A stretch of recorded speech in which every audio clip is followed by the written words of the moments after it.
All right, this is Amy, Life Conversations with Dr. Amy. We're here for another conversation. Let's have a conversation with Miss Heather Claus. She's my guest today. She is a love and relationship coach. She's coming from Raleigh, North Carolina. Her main focus is coaching intimate partners and also establishing healthy boundaries, which the title of this episode, we're going to go into a little bit of recognizing red flags and also how we can create healthy boundaries. So I will let Miss Heather introduce herself a little bit more. How are you doing today, Heather?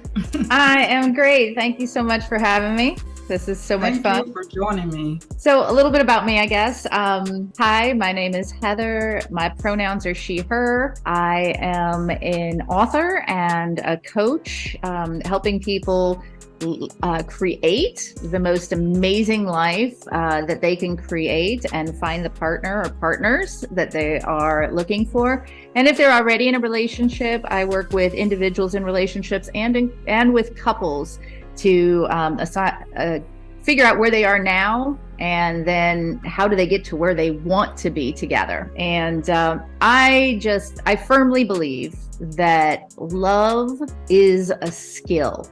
In fact, I believe love, sex, and romance are skills, and anyone can learn them. And that's what I write about. It's what I talk about. It's what fills me with joy to see out in the world. Yes, that's beautiful. Wow, I like when you said love, sex, and romance. I was like, oh, that's a good title too. That's some good stuff right there. Yes. So let's go into some of your methods with coaching. When you're coaching, do you usually coach the couples together? When I take on a couple, what I usually like to do is I like to have a meeting with the two of them. And then I do one at a time for 4 sessions. So 2 sessions for each. And then I have a meeting with the two of them and so on. So that way we get the opportunity to talk with them working together, collaborating on the conversation, or in some cases, not so much collaborating on the conversation. And I get a chance to interact with them separately so that they can speak more freely and talk about their frustrations, and we can look at the ways that they see each other from their own perspectives. And then we come back together after we've taken some action steps and we start that process all over again. So the idea is to keep them moving forward towards the individuals and the couplehood they would like in their lives. Okay, so I did a dating episode, dating in 2023, and I haven't had much luck dating. I've never been married. I do desire to get married, and I still have that hope. So what would you say to somebody like me that is like have challenges dating, or other people that's listening? What would you say to them to encourage them? Well, first of all, yes, absolutely. I encourage you. I mean, there's usually dating is also a skill, right? Like, it's not even just, being yourself. It's being able to market yourself to the people that are going to be the best fit for you. I've been in and out of the dating world since the early 2000s. I actually used to hang out in the pickup artist community. I used to write for some of them.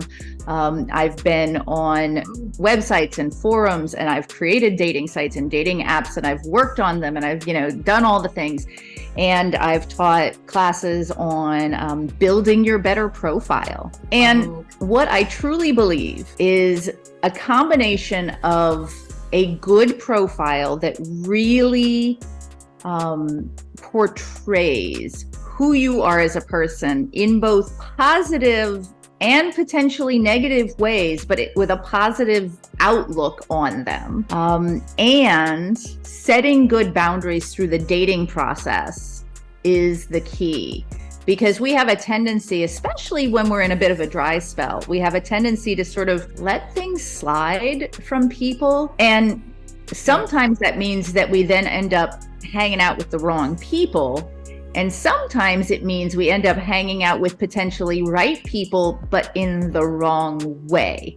which then makes them Yes. the wrong people, right? Because Yeah. what we're trying to do in dating, especially with someone like yourself who was potentially dating with an eye towards marriage or long term, Intentional.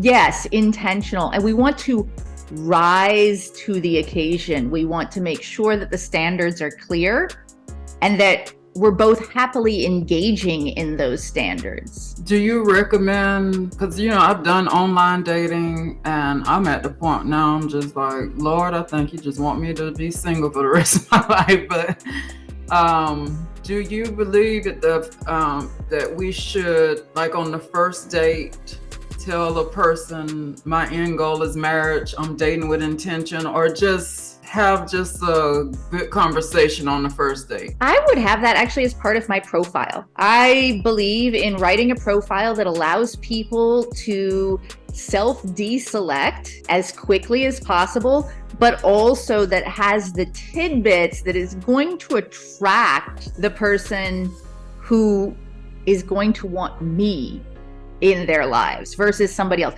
Like a lot of people write profiles with like, I like long walks on the beach and puppies and kittens and, like none of that stuff is gonna matter to your life, right? Yeah. Who you are as a person, what are your values?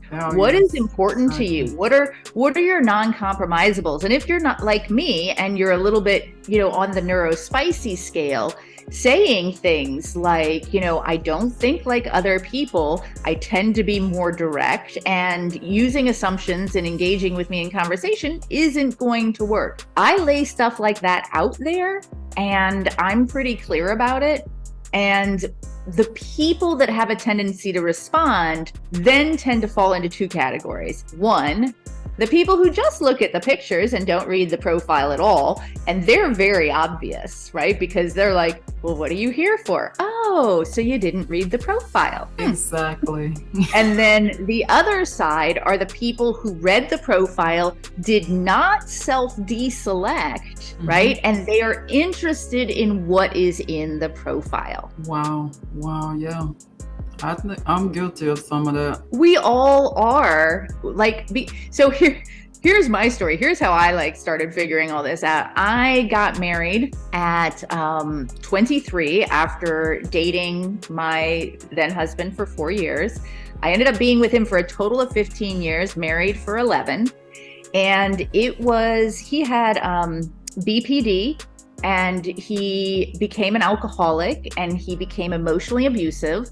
And so when I finally left that marriage, for the first year, I spent the year pretty much entirely alone, not doing anything except grocery shopping and, work and stuff like that, but didn't hang out with friends. I spent time looking at my past relationship and saying, how the heck did I allow that to happen? I'm a strong woman with an independent streak, and and it still happened to me. So how about let's look this over and don't do that again. After that year, and that was also when I first started really focusing in on Bound. The next year, I got on dating apps, and this was mid 2000s, right? So this is when the heyday of dating apps. So I got on dating apps and I put up a profile. It was fairly generic, long walks on the beach, puppies and kittens, yada, yada, yada. And I literally said, I will go on a date. And I didn't say this in the profile, but I said this in my head. I will go on a date with anyone who asks me who doesn't creep me out, because I wanted to learn what I wanted and what I didn't want. And I wanted to see what was out there.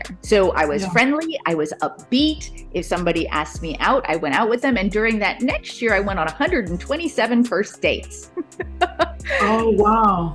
And I learned a heck of a lot about how people read my profile and what they assumed about me from my words.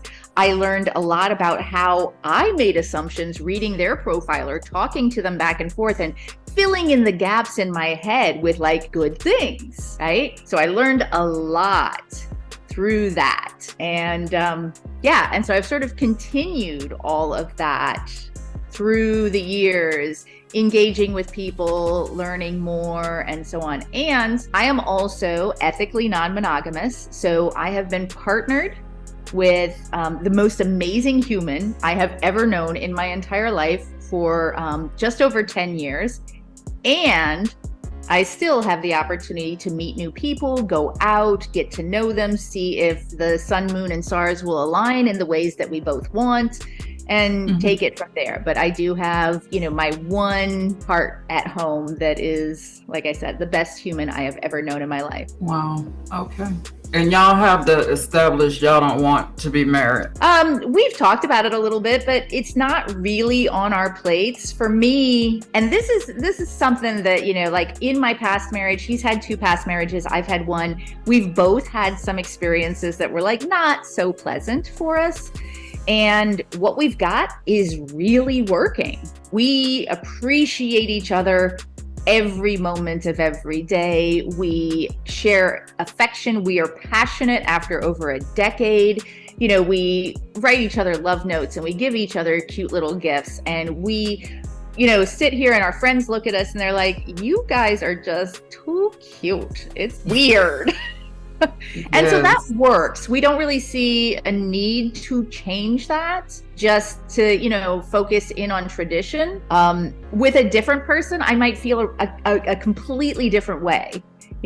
For me, I am so totally and completely head over heels in love with this man, and I feel the same thing from him. So the idea of marriage just seems like a complication. Yeah. But that said, I work with a lot of married people and I feel that marriage has value, right? Like it's part of a belief system. And if that's a positive belief system for somebody, then that's something that needs to come into play. Like, I'm non-monogamous, but I work with monogamous people, right? My belief system helps determine how I live. Your belief system needs to guide your own light.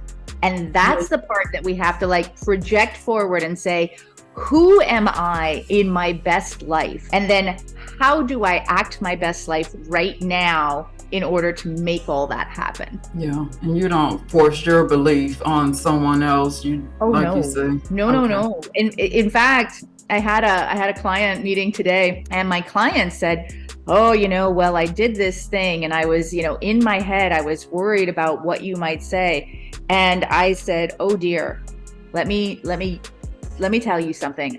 Don't ever use me as a voice for shame in your head. This is absolutely a hard limit for me. I am here to give you perspectives, to offer you options, to tell you what could be possible in the world, and then to answer your questions. I am not here to tell you what to do because I'm not you, right? Yeah.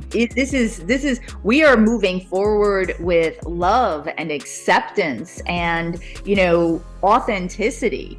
That shame, that cannot be my voice in your head. Do not do that. Definitely. That's good. So once we're dating and we're out here, I find that person, how do we recognize some of these red flags that we hear about? Like breadcrumbing, love bombing, gaslighting. Tell us how, men and women can do it. I know we hear it a lot, from men, but I know both genders can, do these manipulation techniques. So anyone, regardless of gender, can do these things.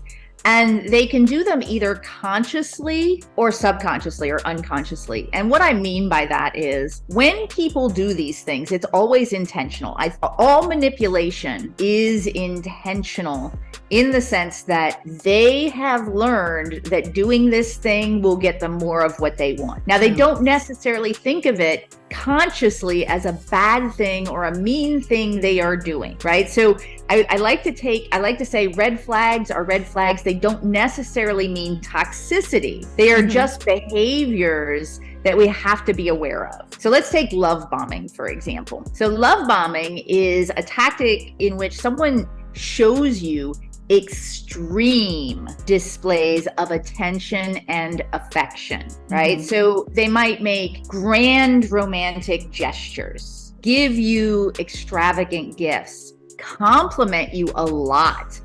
And one of the things that you can really start to see is these people who come on strong in the dating world and they hey, beautiful, Like that's their first message. Hey, beautiful. Okay.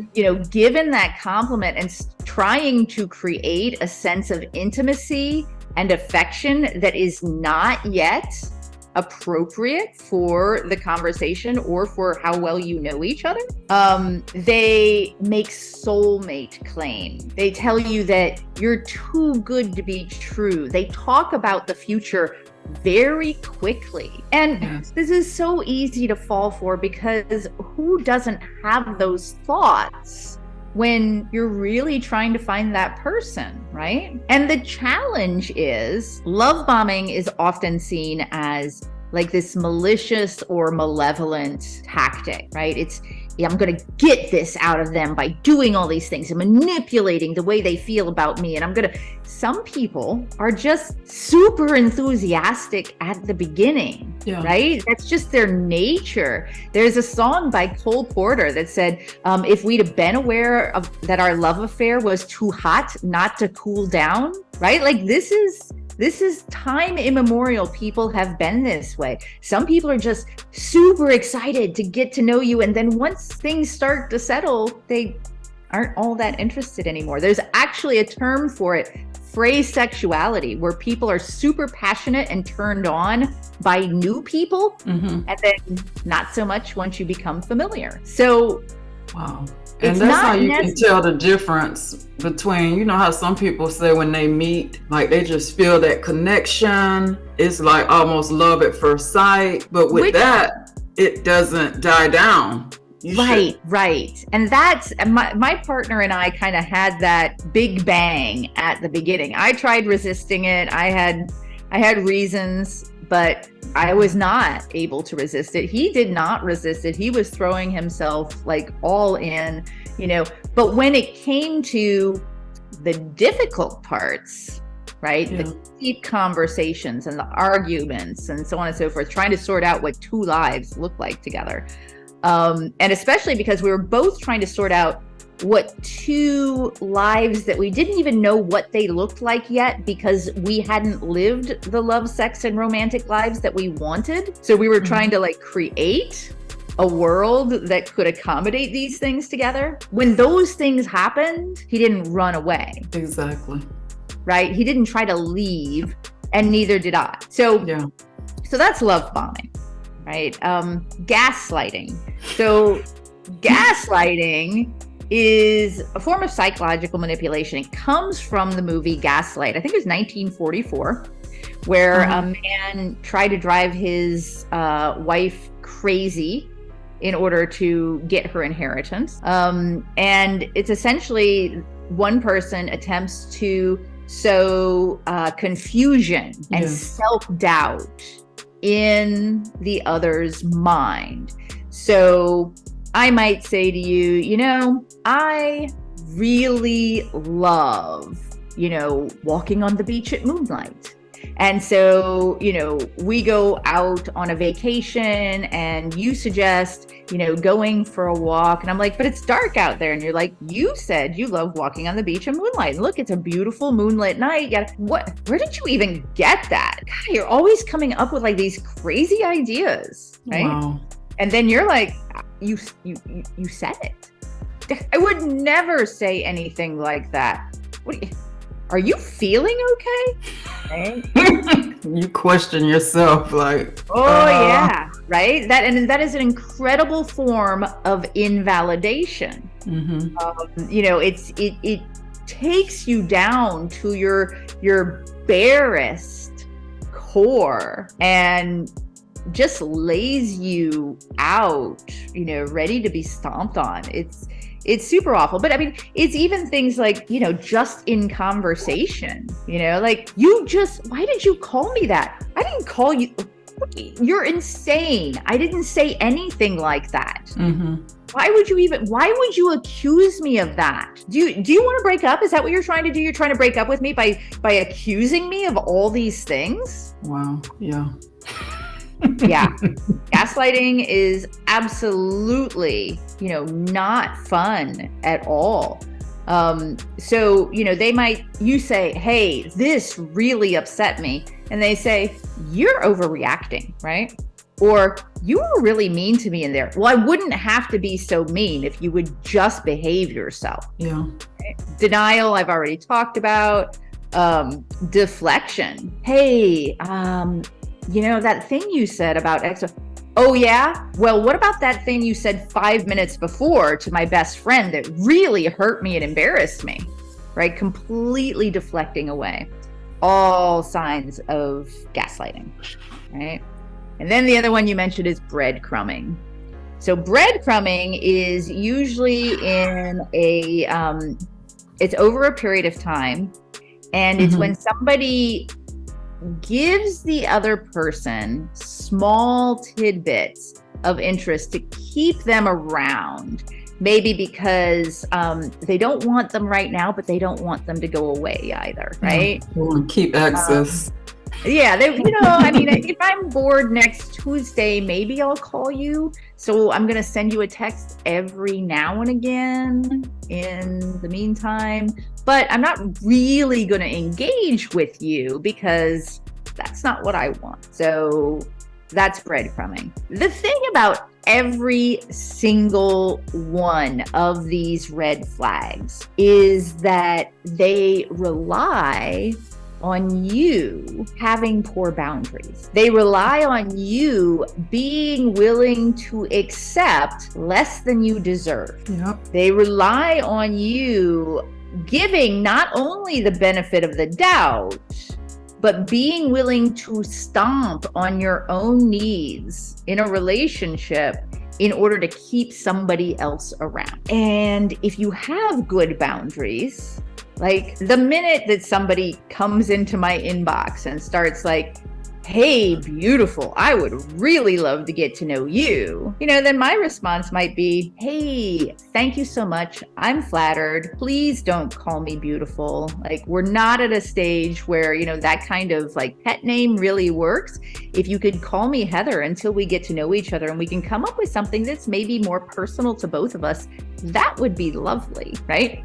And so the right answer is, oh, absolutely. Thank you so much, Heather. I appreciate that. So how has your day been?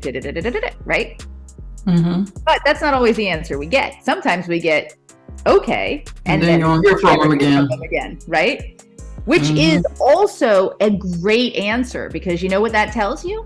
That tells you they don't like you with boundaries. Sometimes you get, well, I was just trying to give you a compliment. You'd think you'd be happier about this. Also a great answer because that tells you they also don't like you with boundaries and they will argue with you about your boundaries. And then there's the real big baddie who will say something along the lines of, well, I didn't really mean it. You're not really all that beautiful. I was just trying to be nice. See you next Tuesday, which is also a good answer because that tells you exactly who they are, right? So that's one of the things I talk about in dating is the technique of when you're engaging with people online or in person, start with no. Set those boundaries early and often. Because right up front, even when you haven't even met them, just start it right there. Absolutely. Get in the habit. And it's also really low stakes when you haven't met them, right? Yeah. Like you don't know them. You didn't know them 5 minutes ago. You won't know them 5 minutes from now. Everything is hunky-dory, right? Exactly. And they're out of your life. Excellent, right? Didn't lose anything. Gaslighting. You can say, you know what? This is how I've handled it. So my partner doesn't have a great memory. One of his challenges is that not only does he not have a great memory, he is super emotional. So he will say things in the heat of the moment that he means absolutely in that moment and won't remember a week later. So the first time this happened and he was like, I didn't say that. And I'm like, yeah, absolutely did. Now, here's what could have happened. You might have said it, and at the time, you were doing this big expansive thing, and it just sort of came out as an excited utterance, and you don't remember. But here's how I planned around that. And this is what's important to understand, is when you say things, I'm going to take them as truth because I have a really good memory. So, and he's like, yeah, I don't have a great memory. And I'm like, okay. So are you telling me now that you don't mean that, or you think differently than you did then? Right? And then we can go on and have a conversation. If they keep pushing back, absolutely did not say that. It doesn't mean that they are trying to gaslight you. They might literally believe they didn't say it, but that does mean that they are unwilling to collaborate with you on creating understanding, right? They have to be right. Yeah. What are some things that women do that you recognize when they love bomb a man? Have you ever seen like so what can the men recognize if they're being love bombed by a woman? It's going to be a lot of the same stuff. So the key to love bombing is not the gender. It's going to be how each individual reacts. So to love bomb me, you're going to be bringing me flowers. You're going to be sending me sweet notes. You're going to, you're not going to tell me how beautiful I am. You're going to tell me how much you appreciate my mind, right? Now, with my partner, if I were to love bomb him, which I try to do every day, it will be touching him. He is very touch oriented. It will be telling him how amazing he is. It will be paying him attention. Like when he comes in and he does something silly just to like get a little giggle out of me, it'll be paying him attention, giving him that giggle and telling him how much I love him. It'll be sexy times. Sexy times are high on his list for, making him feel really wanted and desired and loved. So each individual human is going to have like a different kind of set of things. But usually love bombers will start out with kind of the basics. Hello, beautiful. Hello, handsome, right? Yeah. I can't wait to see you. I can't wait to go out with you. I love the way you smile.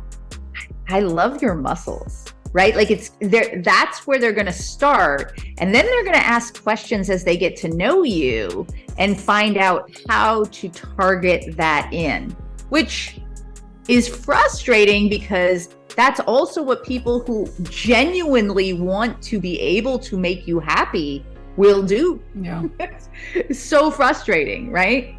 And then breadcrumbing. Breadcrumbing is if you have good boundaries and you say, okay, if we're doing this, I've noticed that you're not like responding back to me as much as you used to. What's up? And if they say, oh, I've just been crazy busy with work, you can say, okay, that's fine. How about we just set a date for next week? And over the course of the week, we'll just see, we can talk whenever. I know you're going to be super busy, but that way we're at least planning that something's going to happen. Or, okay, that's fine. When are you thinking you're going to surface, right? And then in your own mind, you set the parameters. What am I willing to put up with? How long am I willing to wait? And if they start doing that thing where you're like, ooh, a text, and then they go away, you got to recognize that in your own brain and be like, this is not enough for me. Exactly. Thank you so much. I've really enjoyed connecting with you. And I just feel like right now we're going in two different directions and I am not a priority in your life. I wish you all the best. Yeah, and just cut it off. Yeah. That's another, I was just thinking about, gosh, it just came to my thought. Anyways, I was reading about, will boundaries make you less lovable? So, that's what we're taught, right? I actually have a chapter in my book called It's Not Your Fault. It's not your fault that you have craptaculous boundaries because we are raised to do what our parents say, to do what our teachers say, to go along to get along. And young girls, for example, well, if you keep acting like that, you're never going to find a husband, right? Yeah. Like these are the types of messages that we're given. Well, young boys, if you don't grow up and start acting like a man, you're going to be alone for the rest of your life. All of these things, we get these messages. It is not our fault. The people who love us and want us to succeed in life, our parents and, friends, family, whatever, they don't know crap about boundaries either. So they're passing on what they were told, and they were told wrong. So we're told that boundaries are going to make us unlovable, that they're going to make us disagreeable, but here's the thing. Most people we may lose that person. Like, I don't want to lose them if I create these boundaries, and what if they leave? Do you want to keep them if they're going to stomp all over your boundaries for the rest of your life? Oh, no. That's the key, right? Mm-hmm. Boundaries. Most people think of boundaries as no, stop, I don't want that. But what they really are is they are your no's to the things you don't want and you want less of. And they are your yeses and protect the things you prioritize. Now, imagine, because we all have at least one friend in our lives or in our past who were authentically and vibrantly themselves, right? Like they did not make apologies for who they are. They showed up with love and energy and attention. And if they said no, they meant no. And if they said yes, you knew that they were saying yes. Right? And if they needed to lend a hand, they would lend a hand when they could. And they would not use it against you later, like, I took all this time off for you. No, they were there when they could be. And when they could not be, they would say, I am so sorry, I cannot be there. I still love you, right? Everyone knows this person. They seem so full of life and energy and compassion, and they're just so sure about who they are. And it's because they have good boundaries. All those boundaries that they have are protecting who they are. So when they decide that today they are going to prioritize their time with you, they have the time to spend with you, and they have the energy to spend on you. Exactly. Those people are very lovable. I want that type of person. Shows up authentic. They're authentic. Show up as that type of person. And that's one of the things that's so amazing. So when I started writing my book, I did a bunch of interviews with people at various stages of their boundaries journey, because I wanted to get back to the boundaries beginner mindset. And I wanted to know what people had questions about. And every single person who is further along in their boundaries journey had one thing in common with everyone else in that end part of the journey, or in that advanced part of the journey. And that is this. They said once they started really setting boundaries and encouraging the people in their lives to set their own boundaries and honoring those, they discovered that an entirely different class of people started showing up for them. Boundaries recognize boundaries. When we engage with somebody that has no boundaries, we think, oh gosh, this is going to be trouble, because they're not going to be able to tell their feelings from my feelings. They're not going to give me the space I need. And then they're going to try to blame it on me, right? When I say, hey, I can't go out with you tonight. I need some downtime. I've been, guesting on, 30 podcasts this week and whatever. And I need some downtime. And they're going to try to turn that around and make you feel bad and make you feel guilty and say to other people how you were so mean to them and you canceled all the time or whatever. So when good boundaries people see people with poor boundaries, unless they're like our friends or our family, in which case we try to encourage them. But we just say, I don't think I can right now, right? And we step away, or we reduce the conversation, or we reduce how we engage with that person, because our energy, our emotions, our intellect, our physical selves, our sexual selves, our material things, our stuff, money, whatever, and our time is priority, right? Exactly. And we got to save that, because otherwise people will drive us crazy. I know I'm guilty of not setting those boundaries, but I'm getting better. Good. Even at 48, it took me a while to do it, but I'm getting better. And hey, I can't put up with a lot this stage in my life. If you're for me, show me that you're for me. If you're not, then hey, go away. I mean, I'm 50. I turned 50 this year, and I am still, finding new boundaries and new things I need to work on and whatever. It is a never-ending process. So I was thinking of, when some people play them, when you're dating and you playing these games, like, oh, okay, I'm not going to text them until they text me. I'm not going to call them until they call me. That can also go along with boundaries. Letting that person know, instead of playing those games, waiting on somebody to text you, and it's like, okay, well, tell them your expectations up front. I like a text every day, but then again, I've heard people say, well, you shouldn't tell people everything you want at first, because that's how they can love bomb you. So it's like, what do you do? It's like, I want you to know my expectations. I like communication every day. I like to talk on the phone. If you live far away, I like to FaceTime. I like to go on a date once a week. Yeah, I think that that's all valid. I would put the bones of that probably in my profiles, and then sort of let it grow naturally. And if it doesn't, just say something. Like I was texting with a friend of mine yesterday. He was gone all week last week, and since he's gotten back, he's been a little less like texty back and forth. And I was like, hey, I just want you to know. Like I said, I'm like, you having a hard time, getting back into the swing of things? He was like, yeah, I've got this, I've got midterms.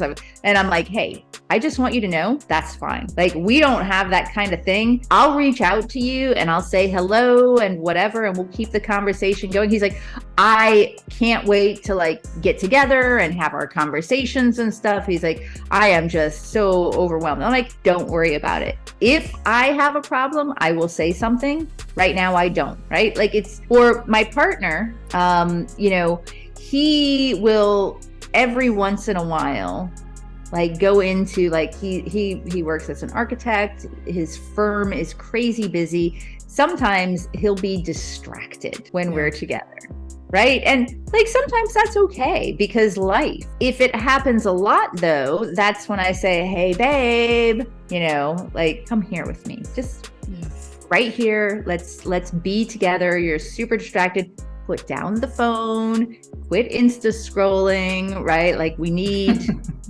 need this.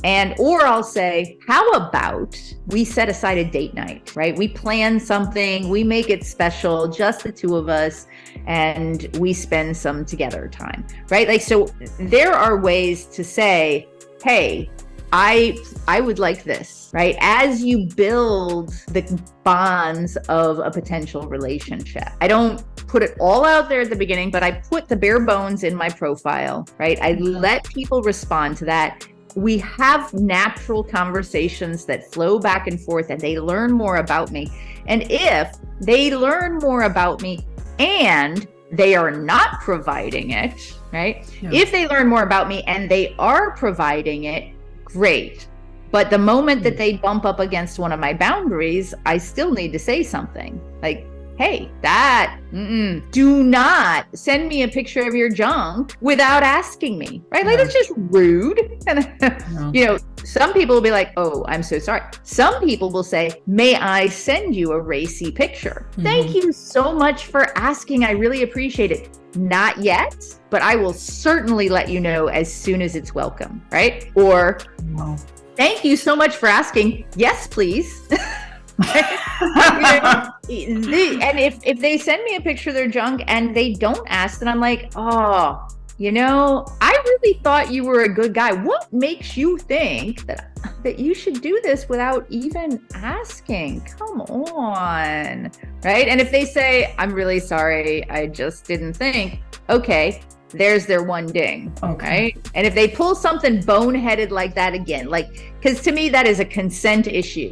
If they pull something boneheaded on the level of consent again, then I'm like, thank you so much for the time that we've spent together. I really appreciate it. Best of luck to you and everything, right? And they don't get to do that over and over and over again. And they don't get to do it in the ways, because some people do this. I won't do that exact thing, but I'm going to do similar things. No, you don't get to do that. Well, what happened? What did I do wrong? It's just not a fit. I wish you the best, right? I don't need to tell you, you're a grown human being, and I don't need to be a part of that conversation where you try to figure out how to talk me into doing something that I've already decided I'm not going to do. Exactly. I love the way you just respectfully put it up in the conversation and respectfully dismiss the person, all respect, but so much compassion for me. That's my goal. I do not try to make people feel bad about themselves. Right. I might be like, really? Come on. But I don't want people to feel harmed by my words, even if they're being rude. I don't want that. I want out. Yes. And they might be a perfectly fine human having a really bad day. That's fine. But they crossed enough of a boundary that I'm out. Exactly. I love it. So ladies, gentlemen, pay attention to those compassionate, respectfully, how you should handle those situations, because that was good. That was real good. Go ahead. Well, I was going to say, in my book, I actually have an entire section called Say It, where we talk about, here are the phrases you want to master. Here's how you can say things. Let's plan out the conversations that we're having. Yeah, and that's what I was going to say. If you want to discuss your book that's out, title of your book, when it came out, where can we find it? Title of my book is Take No Shit, Build Better Relationships Through Discovering, Creating, and Maintaining Healthy Boundaries in 3, sometimes 5 simple steps. So the steps are: set it, get right with yourself. What are your boundaries? Say it, communicate your boundaries. Review it. How did that go? Right? And if it went well, then 3 steps is all you need. Right? If it didn't go as well as you wanted it to, repeat it. Have the same conversation in a different way. Maybe make sure you get their attention. Maybe be more serious this time. Whatever. And then the last step, 5, if nothing else works, change. Change what you're willing to accept. Change how you react to things. Change your relationship.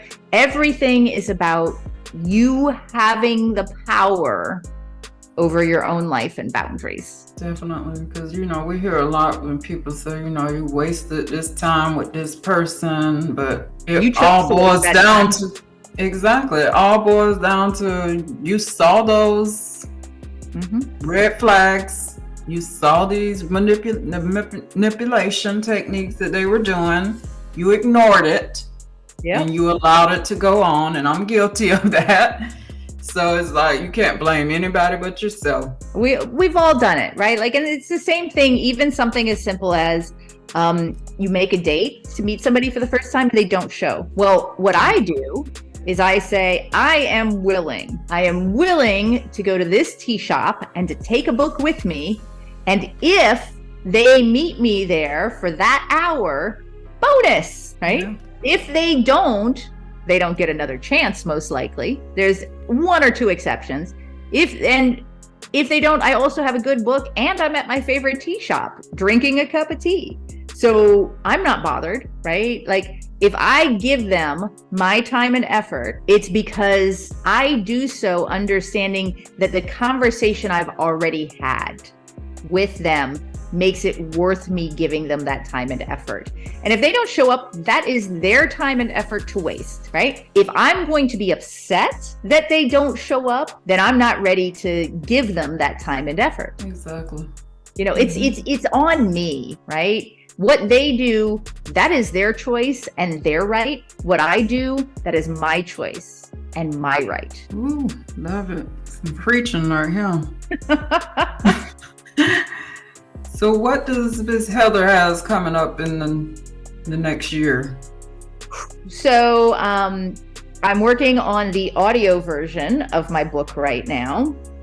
And I am working on another book called, this one's going to be a smaller one. Take No Shit is a fairly large book. It's about 78,000 words.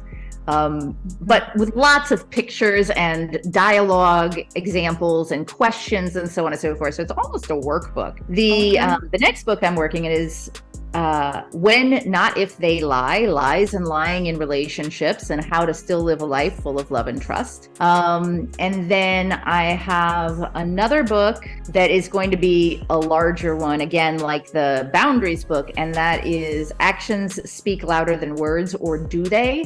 How we miscommunicate and kill our relationships with too much talking. So yeah, and then I'm also working on a project with Briar Harvey over at the Neurodiverse Media Network. We just did episode 1 yesterday, and that is the Neurospicy Guide to Dating, where we talk about the challenges that people who are neuroatypical have in dating, mating, and relating, making those connections and making them last. Okay, so what was the name of that? If people want to look at that episode? The Neurospicy Guide to Dating. You can find it on my YouTube channel at Curiouser. And I've also got it, if you'd like to go to my.curiouser.life, on the social channel, I've actually got the full episode up there along with podcast episodes like this so that people can, listen to what I have to say from different perspectives, from different podcast guesting opportunities. Definitely. That's good. So what is your main contact for somebody to get in touch with you if they want the coaching? Do you do virtual coaching? I do, yes. So it's my.curiouser.life. That's where you're going to find links to my book. It's where you're going to find my daily boundaries journaling app. It's where you're going to find my Take No Shit workshop. You're going to find my links to coaching for one-on-one and couple coaching. And of course, that's where you can also find a contact and a social media stuff and whatever. Awesome. So what are your encouraging words to people that are having challenges with creating those boundaries? What would you tell that person? You can do it. It's not your fault that you've had craptaculous boundaries to now, and just start with something small and fairly insignificant in order to prove to yourself that you can do it. And I'm biased. My book is written specifically to help people go through each one of those steps. I also have, though, the free app. It's called Take No *******. You can find that from my page. And that will prompt you every day with a different boundaries question to help you learn to start thinking about boundaries. And you can keep your answers private, or you can share them in our public feed and see what other people have to say about their boundaries and learn from them. Nice. This is awesome. Good. All right, y'all. If y'all want help setting these boundaries, healthy boundaries with your intimate partners, get the book. Some good stuff. Do it. You said it'll be on Audible. You'd say you're working on the Audible version? I am working on the Audible, and right now it is on Amazon, and you can actually get it on Kindle Unlimited. So if you're a Kindle Unlimited member, you got it right there. Nice, because I'm an Audible person, so I'm hoping within the next couple of weeks it'll be ready. We've got some the recording is pretty much done. We got a little bit of editing and some sound engineering to do. Okay, good. Awesome. All right. Well, this is another episode of Life Conversations with Dr. Amy. Thank you, Miss Heather, for joining us today. I appreciate your time. Y'all reach out to her, get the book. You'll be blessed. You'll know how to create those boundaries. It's a good thing, y'all. It's a good thing. All right. Thank you.